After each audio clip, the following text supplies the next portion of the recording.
Hai Sobat Kecepikong 1996. Apa kabar semuanya? Oke, balik lagi di video lainnya. Bayangin situasi ini ya. Kamu, siapa aja maksudnya, lagi deket sama seseorang atau udah lama bareng, semuanya kayaknya fine-fine aja, tiba-tiba mereka ngilang gitu aja. Gak ada penjelasan, gak ada penutupan. Bener-bener kayak ditelan bumi. Nah, pas di momen itu, pasti deh kepala langsung puyeng. Maksudnya apa? Gue harus ngapain? Chat lagi nggak ya? Telepon nggak ya?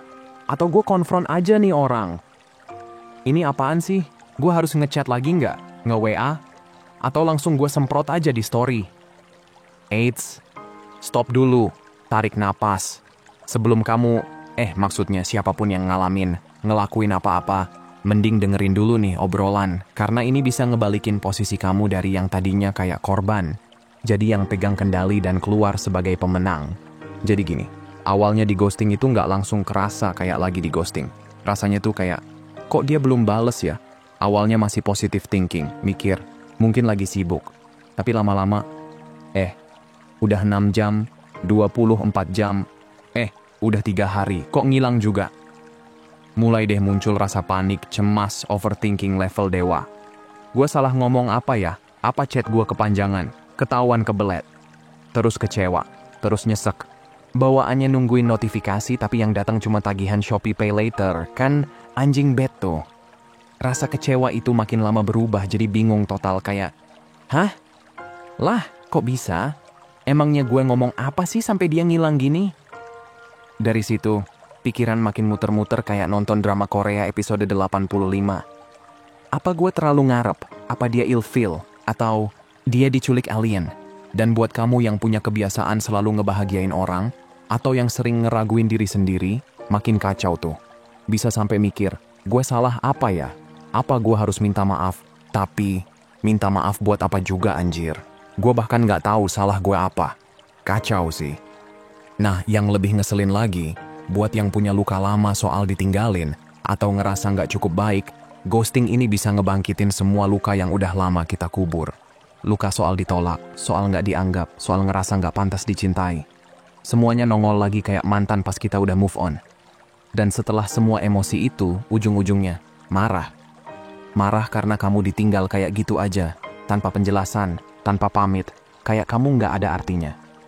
Dan yang paling ngeselin, mereka ninggalin kamu di tengah jalan, tapi kamu masih diem di tempat, nungguin penjelasan yang nggak bakal datang. Kamu ngerasa kayak di-hold secara emosional. Kayak kamu dikurung dalam pertanyaan-pertanyaan yang nggak bisa dijawab karena orangnya aja udah ngilang. Nah, daripada bingung nyari jawaban dan emang nggak bakal ketemu, mending yuk sama-sama kita bahas gimana sih biar kita tuh keluar sebagai pemenangnya walaupun status kita sebagai korban. Biar nggak nyalahin diri sendiri mulu. Emang gak kasihan gitu diri sendiri yang terus disalahin? Yuk belajar sayang sama diri sendiri. Oke guys, kita breakdown satu-satu ya. Let's go. Oke, yang pertama dan perlu diingat, ghosting itu bukan penolakan, tapi kebiasaan. Jadi gini, awalnya tuh, ghosting gak langsung kerasa nyakitin. Serius deh. Kita biasanya masih mikir positif dulu. Oh, mungkin dia lagi sibuk, atau sinyalnya jelek kali. Kita kasih benefit of the doubt. Tapi makin hari makin sunyi, makin kayak nunggu balasan dari semesta. Chat dibaca doang, atau malah centang satu doang. Dan di situ mulai muncul tuh, rasa bingung. Ini gue salah apa ya? Tapi belum sampai ke titik marah, masih denial. Masih berharap dia bakal muncul lagi, kayak nothing happened. Tapi makin lama, boom! Perasaan kecewa tuh mulai numpuk. Sedih, kesel, terus mulai nyalahin diri sendiri. Kita jadi mikir, apa gue kurang menarik ya? Apa gue terlalu agresif? Padahal sebenarnya kita nggak salah apa-apa. Cuman karena dia ngilang, kita jadi ngerasa ada yang salah sama diri kita. Ini nih yang bahaya. Karena ghosting tuh efeknya bisa bikin kita ngeraguin value diri sendiri. Padahal sebenarnya bukan soal kita yang salah. Ghosting itu bukan rejection. Itu cara dia kabur dari tanggung jawab emosional. Nah, ini penting banget buat kita sadar. Ghosting tuh bukan tentang kamu nggak cukup baik. Ghosting tuh lebih ke arah cerminan gimana dia ngehandle sesuatu yang nggak nyaman. Itu karakter, bukan penilaian tentang kita. Bukan karena kita jelek, ngebosenin, atau terlalu ini itu. Tapi karena dia nggak punya kapasitas buat ngomong yang jujur atau ngadepin hubungan dengan berani. Ghosting tuh bukan bukti kamu ditolak, tapi bukti dia belum dewasa secara emosional. Yang sering keskip sama kita tuh ini. Ghosting itu pola, bukan kejadian sekali doang. Ini biasanya habit yang udah terbentuk, entah karena dulu dia trauma, atau emang dari sononya nggak diajarin cara komunikasi yang sehat. Jadi jangan heran kalau dia ngilang dari kamu, terus nanti di hubungan selanjutnya juga gitu lagi. Karena ya emang bukan kamu yang masalah, tapi caranya dia nge-treat hubungan. Dan sayangnya, banyak dari kita malah jadi overthinking, ngerasa gagal, padahal kita cuma ketemu sama orang yang emang belum siap buat hadir secara utuh. Dan satu hal yang mesti ditanam dalam banget di kepala kita. Kamu itu cukup banget. Ghosting bukan karena kamu kurang lucu, kurang cantik, kurang perhatian, atau kurang segala-galanya. Tapi karena dia yang nggak mampu ngadepin. Titik. Dia yang nggak berani bilang sorry, gue nggak klik, atau gue belum siap hubungan. Ghosting itu shortcut buat orang yang nggak siap bertanggung jawab. Jadi ya udah, bukan kamu yang nggak layak dicintai, tapi dia yang belum pantas dapetin kamu. Jadi guys, inget ya, ghosting itu bukan refleksi dari siapa kamu, tapi siapa dia. Jangan sampai luka dari perlakuan kayak gitu jadi identitas diri kamu. Jangan kasih kekuatan ke orang yang nggak bisa, bahkan sekadar kasih penjelasan. Kalau dia aja nggak bisa ngadepin komunikasi, mau sampai kapan kamu nungguin yang nggak punya keberanian? Mending fokus ke orang yang tahu cara stay, bukan yang jago kabur kayak maling ayam. Oke mas mbak sekalian, kita lanjut nih obrolan soal ghosting. Tadi kita udah bahas kalau ghosting itu lebih nunjukin karakter seseorang, bukan cerminan diri kita. Nah sekarang kita masuk ke poin 2 yang agak nyesek juga sih sebenarnya. Karena kita bakal ngebahas, kenapa ghosting zaman sekarang terasa lebih kejam. Dan jujur ya, rasanya makin kesini ghosting tuh makin sadis. Bukan karena orang makin jahat, tapi karena situasinya juga makin gila. Zaman dulu tuh ya, ghosting masih sederhana banget. Ya kayak, dia nggak nelpon lagi, udah gitu doang. Komunikasi masih lewat SMS doang. Jadi kalau dia nggak bales-bales, ya udah ketahuan banget hilangnya. Rasanya tuh kayak hilang kabar dari seseorang, tapi nggak sebrutal sekarang. Sekarang mah beda cuy, bener-bener kejam banget caranya ngilang, dan nggak ada batas waktu. Hari ini masih storyan bareng, besok udah hilang dari segalanya, kayak ditelan bumi. Soalnya sekarang tuh kita hidup di dunia yang serba connect, tapi ironisnya makin banyak yang gampang putus koneksi. Dating apps bertebaran, sosial media aktif 24/7, jumlah interaksi tuh bejibun. Saking banyaknya pilihan, orang gampang banget ngerasa, yang ini nggak cocok, next aja. Jadi ghosting tuh jadi kayak tombol skip. Tinggal swipe, tinggal unmatch, tinggal di-mute. Dating apps bertebaran, sosial media aktif 24/7 jam, jumlah interaksi tuh bejibun. Saking banyaknya pilihan, udah gampang banget ninggalin orang tanpa harus ngomong apa-apa, karena semua serba cepat dan instan. Emosi kita tuh kayak nggak dikasih waktu buat napas, tiba-tiba hilang aja. Dan yang perlu dicatat nih ya, ghosting zaman sekarang tuh bukan cuma karena orangnya brengsek atau toksik. Nggak selalu gitu kok. Tapi lebih ke efek dari sistem sosial digital yang emang udah kebentuk kayak gini. Kita hidup di dunia yang nyuruh kita buat selalu cepat, selalu banyak pilihan, dan selalu cari yang lebih baik. Jadi wajar kalau banyak yang akhirnya nggak sabaran dan nggak punya waktu buat bangun komunikasi yang bener. Sistemnya tuh yang ngefasilitasi perilaku kayak gini. Bukan alasan buat dibenarin sih, tapi penting buat kita sadar, biar nggak jadi korban terus. Nah ini juga menarik banget. Banyaknya pilihan itu bukan bikin orang makin semangat cari yang cocok, tapi malah jadi malas effort. Karena mikirnya, ngapain gue capek-capek invest ke satu orang kalau di luar sana masih banyak opsi. Ujung-ujungnya bukan cari yang terbaik, tapi yang paling gampang. Dan akhirnya begitu ada satu hal kecil yang nggak klik, ya udah, ghosting jalan ninjanya. Ini nih kenapa banyak hubungan sekarang putus di tengah jalan tanpa penjelasan, karena orang udah terlalu gampang kabur. Dan walaupun ghosting itu nggak selalu karena niat jahat, tapi tetap aja nunjukin satu hal penting. Dia nggak cukup tertarik buat stay. Meskipun dia nggak ngeblok kamu, nggak ngata-ngatain, tapi keputusan buat ngilang diam-diam itu tetap bentuk dari disinterest.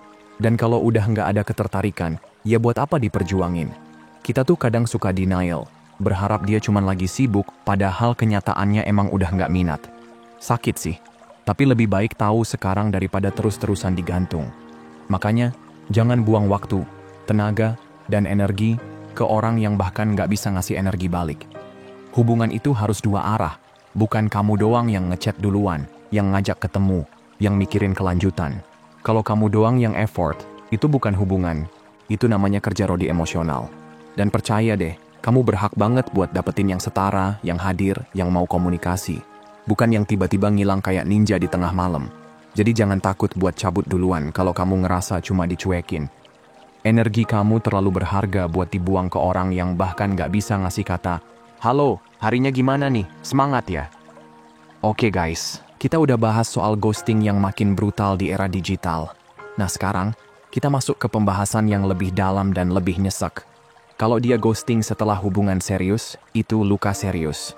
Dan gue yakin, buat kalian yang pernah ngalamin, pasti ngerti banget betapa gilanya rasa sakit dari ghosting yang datang bukan pas PDKT, tapi setelah udah jalan bareng berbulan-bulan, bahkan tahunan.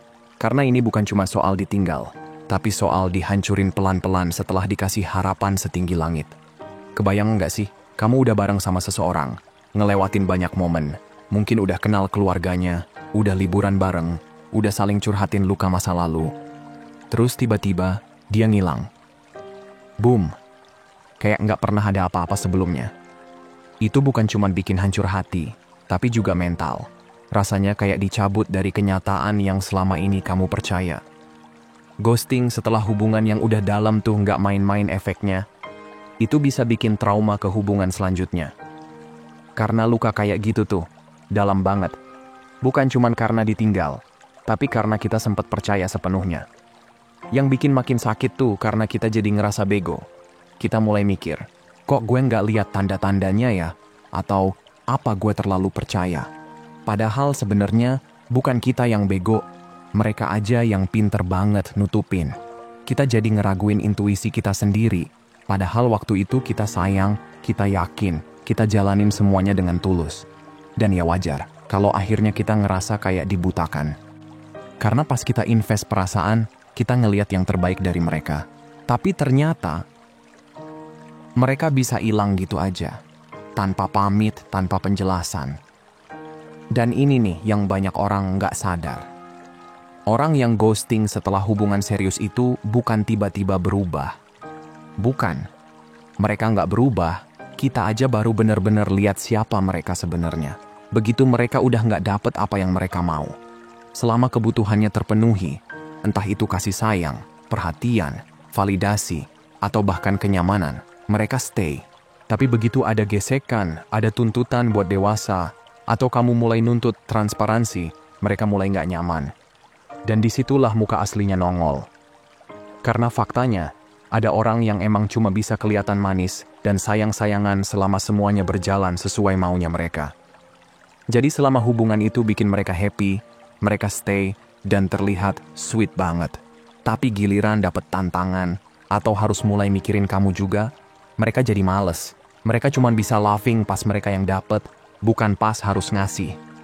Dan orang kayak gitu tuh bahaya banget, karena bikin kamu ngerasa selama ini cinta yang dikasih tuh tulus, padahal transaksional. Dan parahnya lagi, pas mereka udah ngerasa nggak nyaman, mereka bukannya ngomong atau nyelesain, tapi langsung cabut, tanpa mikir kamu bakal sakit kayak apa, tanpa peduli hubungan yang udah dibangun bareng. Ini bukan cuma soal ngilang, tapi soal nggak punya empati. Orang yang benar-benar punya hati nggak bakal tega ghosting setelah sedekat itu. Tapi mereka yang cuma peduli sama diri sendiri, ya gampang aja ninggalin kamu kayak ninggalin tab browser yang udah nggak kepake. Klik, tutup, kelar.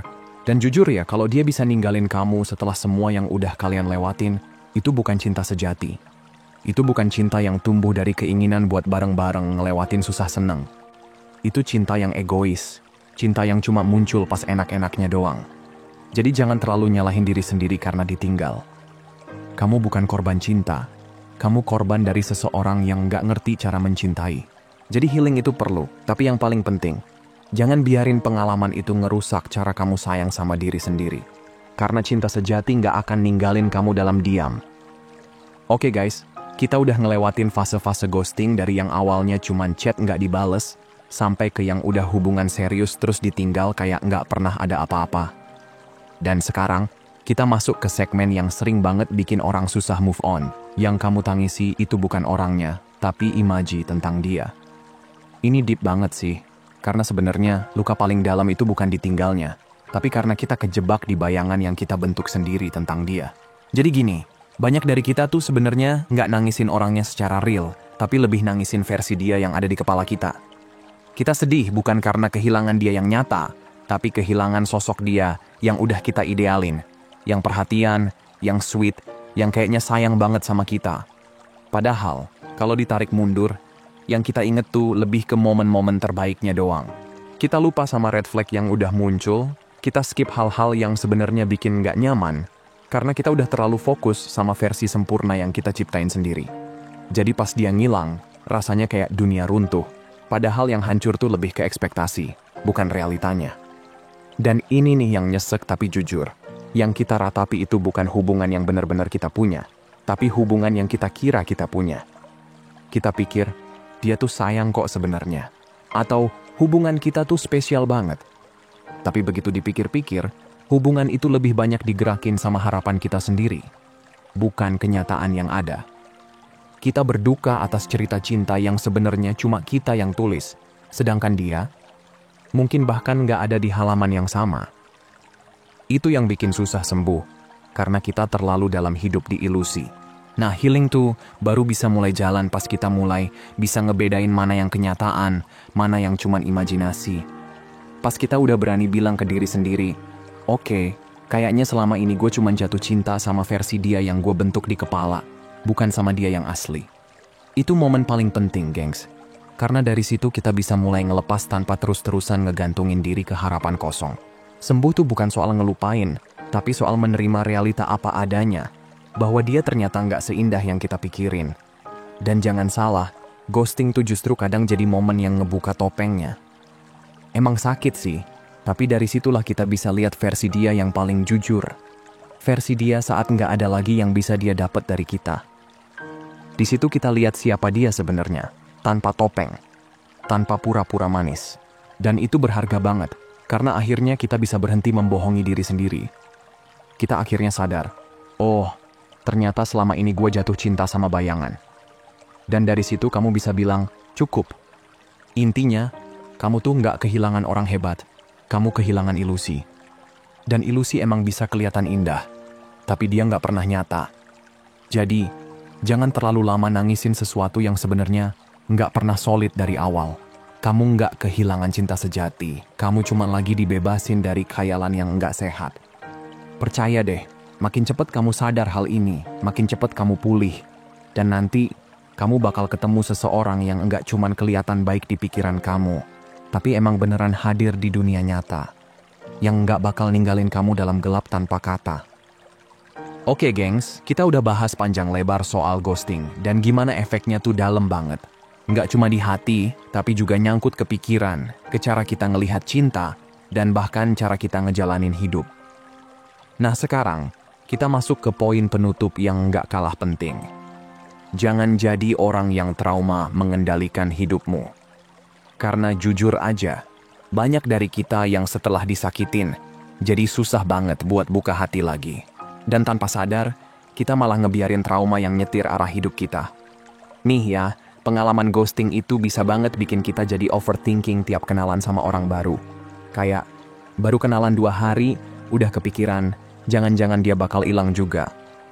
Atau pas lagi deket, dikit-dikit waspada, takut kecewa lagi. Sampai akhirnya kita jadi malas buat percaya, dan lebih milih nutup diri.